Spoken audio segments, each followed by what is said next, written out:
وَلَقَدْ أَرْسَلْنَا نُوحًا إِلَىٰ قَوْمِهِ، اور بے شک ہم نے نوح علیہ السلام کو ان کی قوم کی طرف بھیجا. فَقَالَ يَا قَوْمِ اعْبُدُوا اللَّهَ، تو انہوں نے کہا کہ اے میری قوم عبادت کرو اللہ کی.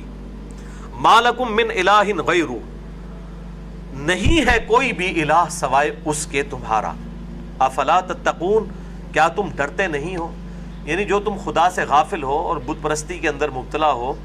ان کی قوم بھی بت پرستی کے اندر مبتلا ہو چکی تھی. سورہ نوح ایک پوری سورت ہے، پارہ نمبر 29 کے اندر، اس میں پوری ڈیٹیل آتی ہے کہ انہوں نے قوم کے بزرگوں کے نام کے اوپر 5 بت بنا لیے ہوئے تھے. تو تم اللہ سے ڈرتے نہیں ہو، ایک اللہ ہے، اس کی عبادت کرو. یہ تمام پیغمبروں کی دعوت ہے. سورۃ النحل کی آیت نمبر 36 میں کیٹاگوریکل مینشن ہوا، وَلَقَدْ بَعَثْنَا فِي كُلِّ أُمَّةٍ رَسُولًا أَنِ اعْبُدُوا اللَّهَ وَاجْتَنِبُوا الطَّاغُوتَ، اور بے شک ہم نے ہر قوم میں کوئی نہ کوئی پیغمبر مبعوث کیا ایک ہی بنیادی دعوت کے ساتھ کہ عبادت کرو اللہ کی، اور اللہ کے مخالف جتنی بھی ہستیاں کھڑی گئی ہیں ان کی نفی کرو. اگر اللہ کے مقابلے پر کسی نے پیغمبر کو کھڑا کیا تو پیغمبر کو پیغمبر کی حیثیت میں ضرور مانو، لیکن اس کے بارے میں جو ڈیوینٹی کلیم کی گئی اس کی نفی کرو. اس طریقے سے بتوں کی نفی کرو. فقال الملأ الذين كفروا من قومه، تو کہنے لگے ان کی قوم کے سردار جو کہ کفر پر اترے ہوئے تھے، یعنی جن کی نیت تھی کہ انہوں نے بات ماننی نہیں. ما هذا الا بشر مثلكم، یہ تو نہیں ہے دیکھو تمہاری طرح کا ایک انسان. یرید ان يتفضل علیکم، یہ چاہتا ہے کہ تم پر کوئی فضیلت حاصل کر لے، یہ لیڈر بننا چاہتا ہے، تمہیں اپنا غلام کرنا چاہتا ہے. حالانکہ پیغمبر تو کبھی اس لیے نہیں آتے ہیں کہ وہ لوگوں کو اپنا غلام کریں، وہ تو دعوت یہی دیتے ہیں کہ خدا کی مانو، خدا کے بندے بن جاؤ. اب بیسیکلی قوم کے لیڈروں نے نا اپنے ماننے والوں کی مت اسی طریقے سے ماری ہوتی ہے. وہ اپنی عبادت کے درجے میں ہی لیڈرشپ کو لے کے چل رہے ہوتے ہیں، چونکہ ان کے دماغ کے اندر وہ فطور ہوتا ہے، تو وہ یہ سمجھتے ہیں کہ پیغمبر بھی اب جو اب آئے ہیں تو ہماری اب سرداری اسٹیک پہ لگ جائے گی. اب ظاہر ہے کہ پیغمبر کو جب کوئی بندہ خدا کا representative on the face of earth مانے گا، پھر سرداروں کی کہاں سے چلے گی؟ پیغمبروں کی تو عزت لوگ دل سے کرتے ہیں، باقی جو سردار ہیں، کوئی بھی لیڈر ہیں، ان کی تو لوگ وہ ہے ان کے شر سے بچنے کے لیے ان کی عزت کر رہے ہوتے ہیں. تو نوح علیہ السلام کے جو مخالفین سردار تھے انہوں نے کہا کہ یہ تو اس لیے چاہتا ہے کہ تمہارا بڑا بن جائے اور یہ لیڈرشپ قوم کی سنبھال لے. یعنی ان کو بیسیکلی اپنی گدیوں کی فکر پڑ گئی، اور تمہاری طرح کا انسان ہے. اب بات سچی کر رہے ہیں، انسان تو تمہاری طرح کا ہے. اب دیکھنے میں تو انسان انہی کی طرح کا ہے، لیکن مرتبے میں تو ویسا نہیں ہے. اس کے پاس اللہ کی وحی آتی ہے، وہ اللہ کا پیغمبر ہے. زمین آسمان کا فرق ہو جاتا ہے اسی کی وجہ سے. اور سورہ بنی اسرائیل میں آیا کہ اگر زمین پر فرشتے آباد ہوتے تو ہم فرشتوں میں سے پیغمبر بناتے، جب انسان آباد ہے تو انسانوں میں سے پیغمبر ہوں گے. اب وہی بات یہ بھی کر رہے ہیں، وَلَوْ شَاءَ اللَّهُ لَأَنزَلَ مَلَائِكَةً، اگر اللہ نے کسی کو رسول بنانا ہوتا تو فرشتے بھیج دیتا. ما سمعنا بهذا في آبائنا الاولین، ہم نے تو اپنے آباء و اجداد میں کوئی ایسی بات کبھی نہیں سنی ہے. کوئی نویں گلاں کرتا ہے نوح علیہ السلام، ہم نے تو کوئی ایسی بات. یعنی ایک غریب اوپر سے بدتمیز، ایک جاہل اور اوپر سے کانفیڈنس لیول آپ دیکھیں کہ ہم نے تو ایسی بات کوئی سنی نہیں ہے. آج بھی آپ کسی کو کتاب و سنت سے کوئی بات بتائیں نا تو دین کی الف بے بھی نہیں جس کو آتی نا، وہ بھی بڑے اعتماد سے کہتے ہیں اسی تے آج تک نہیں سنی. وہ بھائی تو کتنا علم حاصل کیتا ہے قرآن و سنت کا، تو نہیں سنی آج تک گل. جیسے کوئی بہت بڑا کوئی عالم دین ہے یا کوئی بہت بڑا فلاسفر ہے جس نے بڑی اسٹڈی کی ہے ریلیجن کے اوپر، اور اب وہ بڑے اعتماد سے کہہ رہا ہے جی ہم نے نہیں آج تک سنی. تو ایسے جب کوئی کہنا ہو کوئی بڑا شرم کا مقام ہے، مسلمان ہو گئے تو یہ گل نہیں حال تک سنی، یہ جواب دیا کریں ان کو کہ شرم کریں کہ آپ مسلمان ہیں اور آپ کو یہ بات نہیں پتہ. یہ تو کتاب و سنت میں لکھی ہوئی ہے بات.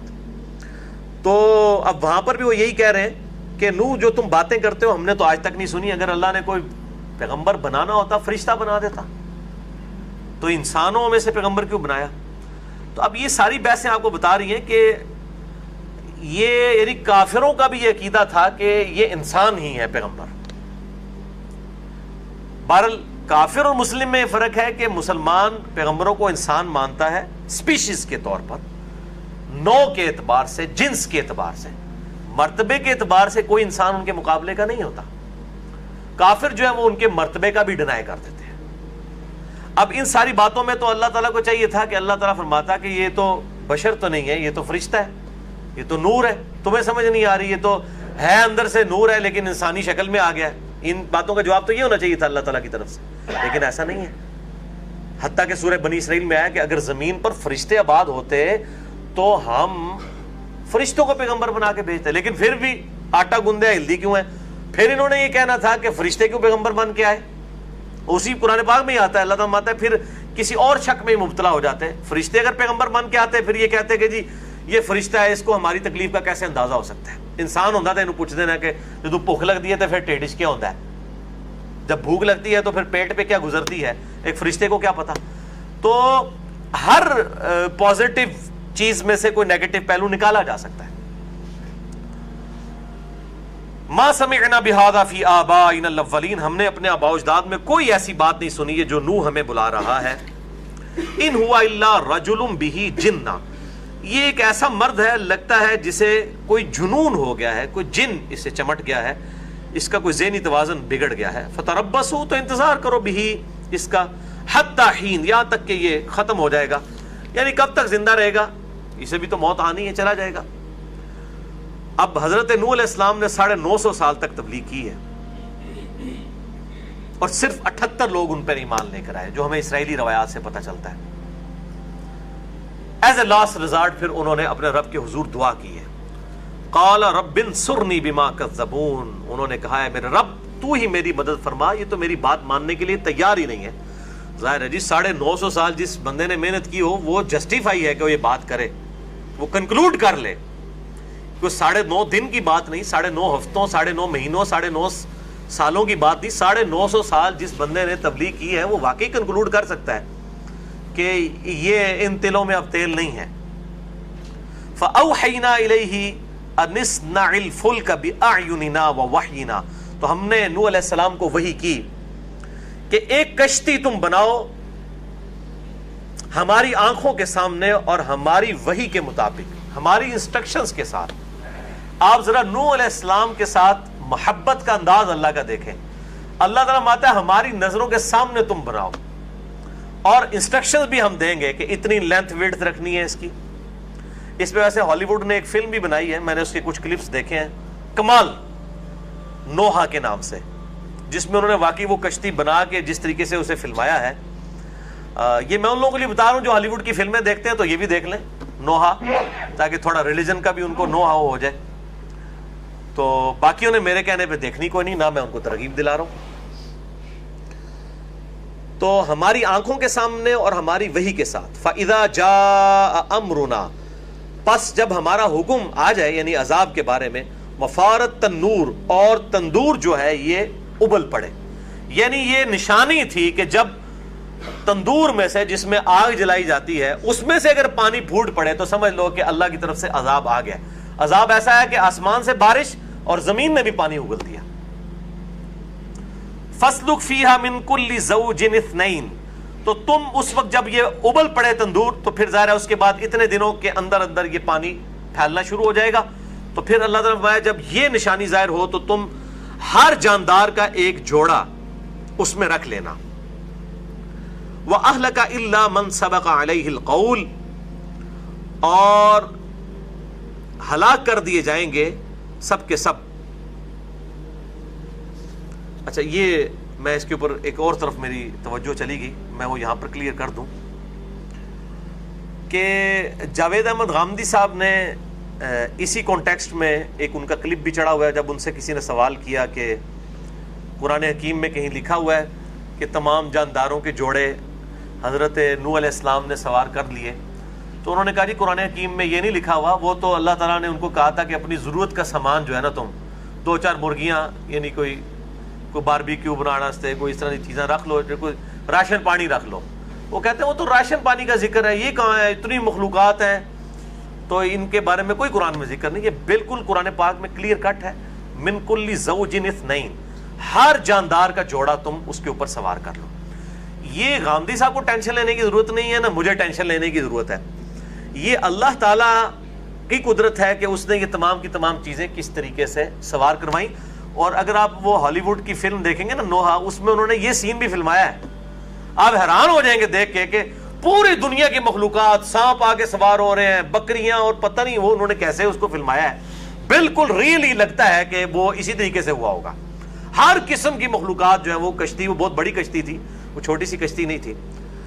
تو اللہ تعالیٰ ماتا ہے ان تمام چیزوں کے جوڑوں کو اس پر سوار کر لو، وہ اہلک، اور اپنے گھر والوں کو بھی، اپنے اہل کو بھی، الا من سبق علیہ القول قول منہم، سوائے ان کے بارے میں کہ جن کے بارے میں پہلے قول گزر چکا ہے. یعنی اللہ تعالیٰ نے فیصلہ کر دیا ہے کہ جو کافر ہے تو وہ دو تھے، ایک ان کی بیوی تھی اور ایک ان کا بیٹا تھا جس نے اسلام قبول نہیں کیا، وہ غرق کر دیے گئے، وہ سوار نہیں ہو سکے. اس کا ذکر بھی قرآن حکیم میں مختلف صورتوں میں آتا ہے.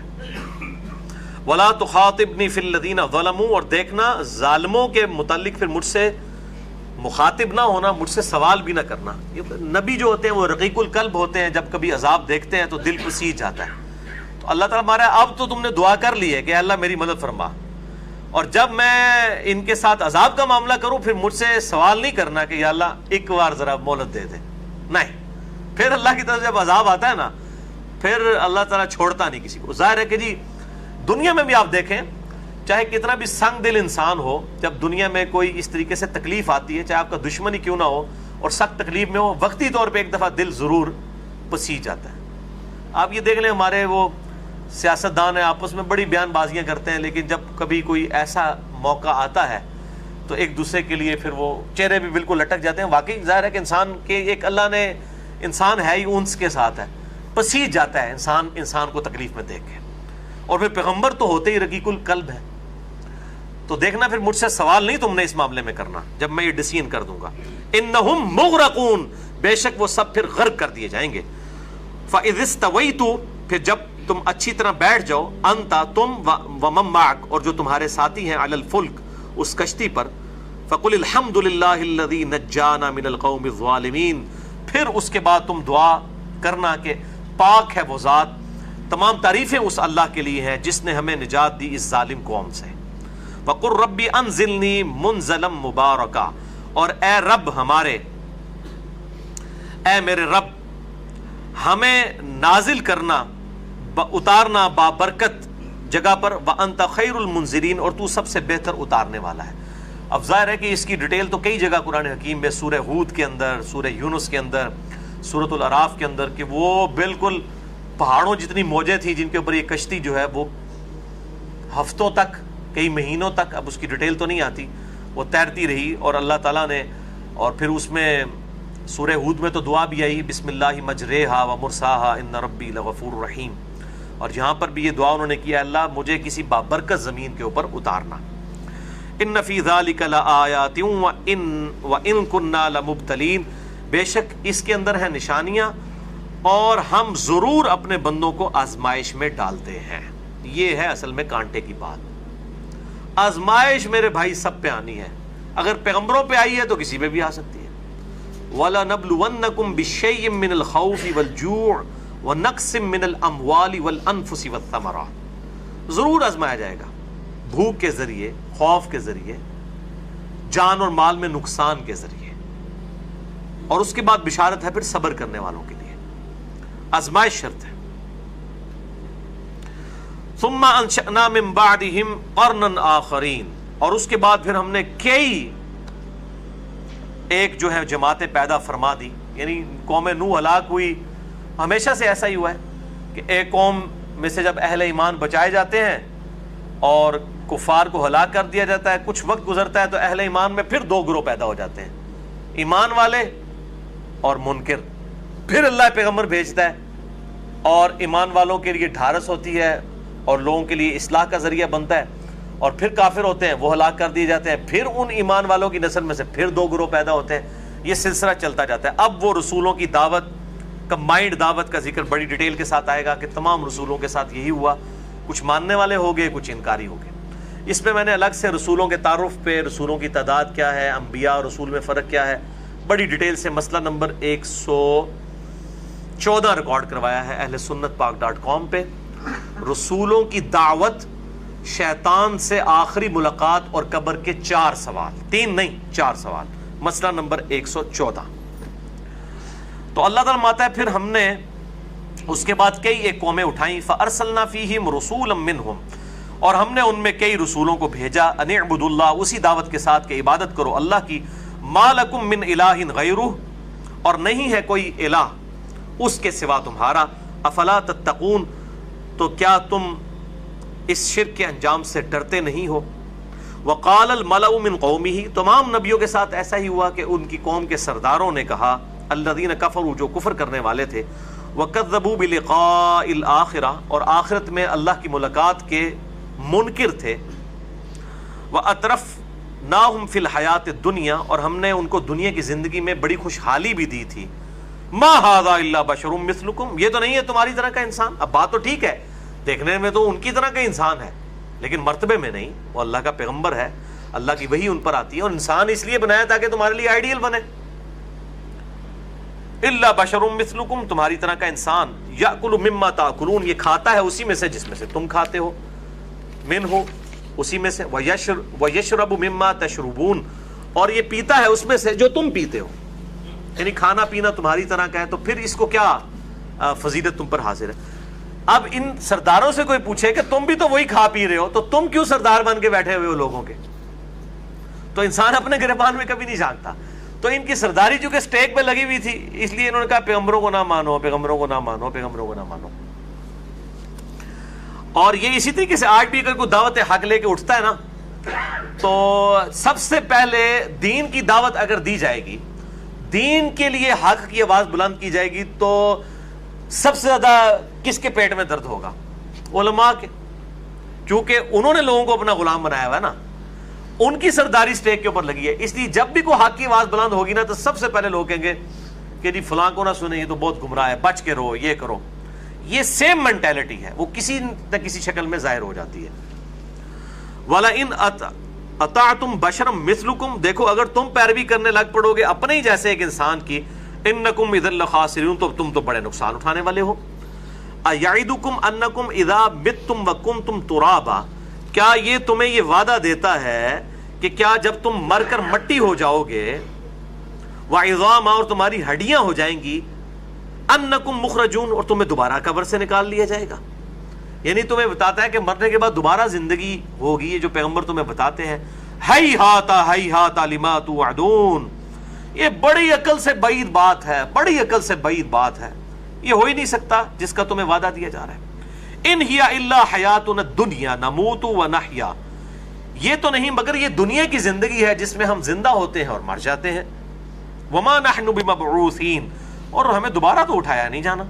ان ہوا الا رجل افترى علی اللہ کذبا، یہ تو ایک ایسا شخص ہے، یہ پیغمبر، ہر شخص کے بارے میں جو پیغمبر بنا کے بھیجا گیا اس کے بارے میں یہی ورڈنگ انہوں نے دی، یہ تو ایسا مرد ہے کہ جس نے باندھا ہے اللہ پر جھوٹ۔ وما نحن له بمؤمنین، اور ہم اس پر کبھی بھی ایمان لانے والے نہیں ہیں۔ اچھا، مختلف قسم کے کفار رہے ہیں، ایسے کافر بھی رہے ہیں جنہوں نے ڈینائل آف گاڈ کی ہے، یہ ان کافروں کا ذکر نہیں ہے، یہ گاڈ کے ماننے والے ہیں۔ ایسے کافر بھی ہیں جنہوں نے گاڈ کو تو مانا، خدا کو تو مانا، لیکن مرنے کے بعد دوبارہ زندہ کیے جانے کو، اس کا انکار کیا۔ یہ ان کافروں کا ذکر ہے جو کہتے ہیں یہ دنیا کی زندگی ہے، مر جائیں گے بس ختم، ہڈیاں بن جائیں گی ختم، دوبارہ ہم زندہ نہیں کیے جائیں گے۔ اللہ پر یہ جھوٹ باندھ رہے ہیں، اللہ نے اس دنیا کی زندگی بنائی ہے، تو اللہ کو وہ مانتے تھے، لیکن جو مرنے کے بعد کی زندگی ہے اس کو وہ نہیں مانتے تھے۔ قال رب انصرنی بما کذبون، تو پیغمبر پھر اپنے وقت کا پیغمبر یہی کہتا تھا، اے رب میری مدد فرما اس بات پر کہ انہوں نے مجھے جھٹلا دیا۔ قال عما قلیل لیصبحن نادمین، اللہ تعالیٰ نے فرمایا ان قریب یہ لوگ اپنے کیے پر نادم ہو جائیں گے۔ فأخذتهم الصیحۃ بالحق، تو پھر آ پکڑا ان کو چنگھاڑ نے حق کے ساتھ، فجعلناہم غثاء، پھر اللہ تعالیٰ نے ان کو خس و خاش خاک بنا کر رکھ دیا، ان کی خاک اڑا کر رکھ دی عذاب کے ساتھ۔ فبعدا للقوم الظالمین، تو برباد ہو جائے وہ قوم جو کہ ظلم کرنے والی تھی، حق سے اناد کرنے والی تھی۔ ثم انشأنا من بعدهم قرونا آخرین، پھر جب وہ ایک قوم ختم ہوئی پھر ہم نے اور قومیں پیدا کر دی۔ ما تسبق من امت اجلها وما یستأخرون، کوئی بھی امت اپنی مقررہ میعاد سے نہ تو آگے بڑھ سکتی ہے نہ پیچھے، جو اللہ نے ڈیسٹنی ان کی مقرر کی ہے کہ اتنے سال کے لیے، اتنی صدیوں کے لیے ہم نے اس قوم کو اٹھانا ہے. قوموں کی بھی موت ہو جاتی ہے، ایک تو ہے ایک انڈیویجول کی موت، قوموں کی بھی موت. بڑی بڑی نیشنز اٹھی اور پھر ان کے اوپر موت. اب رومن امپائر جو اٹھی، 2/3 دنیا پہ انہوں نے حکومت کی کئی سو سال تک، اسلام کے ذریعے ان کا قلع کما ہوا. پھر مسلمانوں نے 1000 سال تک عیاشی کی. پھر اس قوم کا بھی آپ دیکھ لیں کیا حشر ہوا. پھر انگریز جن کی یعنی سلطنت میں سورج ہی غروب نہیں ہوتا تھا، اتنی پھیلی ہوئی سلطنت تھی، انہوں نے عروج دیکھا، پوری دنیا کے اندر حکومت کی، ہمارے سب کانٹیننٹ میں بھی ان کی حکومت. پھر ان پہ بھی زوال آیا. آپ دیکھ لیں انگلینڈ کتنا ہے، ٹھیک ہے، پاکستان سے بھی چھوٹا ہے اس کا رقبہ، تو کہاں اتنی بڑی سلطنت. پھر رشیا اتنی بڑی دنیا پہ قبضہ کیا، ان کا زوال تو ہم نے اپنی آنکھوں کے سامنے دیکھا. تو اللہ تعالیٰ قومیں پیدا کرتا ہے، ان کو عروج دیتا ہے، پھر زوال. یہ ایک ہسٹوگرام یوں چلتی رہتی ہے، یعنی لائف سائیکل سٹارٹ ہوتا ہے، پھر اپنے ایپیکس کو، پھر ڈاؤن فال، پھر ختم. یہ ہر ایک چیز کے ساتھ ہوتا ہے لائف سائیکل کا معاملہ.